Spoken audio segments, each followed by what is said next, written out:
So in the last lesson, what we were looking at the ability to call over to classes and adjust the font color. And we also added in these hyperlinks. So we did, if the tag is an anchor or a hyperlink, and if it's got a link, then the color is red. If it's visited link, then the color is red. And when you're hovering over any 8 tags, the background is going to be blue. You can see that we can also select each one of these individually. So we can do something like any list item is going to be red. So that's going to change all of those list items to red. And what I'm going to do is I'm going to comment all of this out. And going back into the commenting, when we want to comment in CSS, all we have to do is do the slash and the star symbol, which is, I believe, Shift 8. So you could, or the asterisk. So you can comment that out in CSS as well. And then so this isn't going to take place. And when we go back to it, we see that in fact the list item is red and the content in there, but the hyperlinks are still being overwritten by the default of hyperlinks, which is to be blue. So if we do want to have and set those hyperlink colors, then we have to specify them specifically. And also we can be more specific if we've got list items in different parts of our web page and we want to be really specific with only these list items.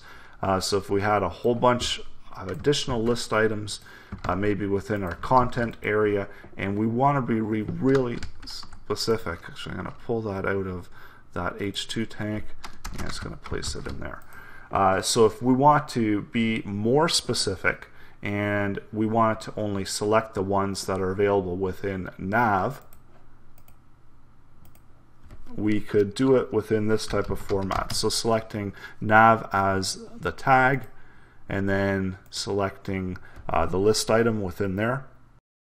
You see that once I do apply that tag, these ones now, this goes black, this goes back to default, and we're only applying this particular color and tag or this particular value is only being applied to list items that have a parent that's nav. And you can also be more specific. So if you did want to break it down, because we do have an additional tag there. So we have unordered list. So if one of them was, say for example, an ordered list and an unordered list, just show you what happens there. So if we want it to be more specific, because we don't want to apply it to these list items, we only apply it to the unordered list. So we could do a UL, and then again that's another way to be more specific with your selectors and really pick out those list items that you want to target. So again, it does take a little bit of planning when it comes to CSS and being able to target and better identify your list items. And those are essentially the 3 different ways that you would be attaching. So for IDs, you would just do it like this. For class, you would do it like that. And for tag, it's just simply the tag. And you could just do it like that. And then these all get applied to the different elements.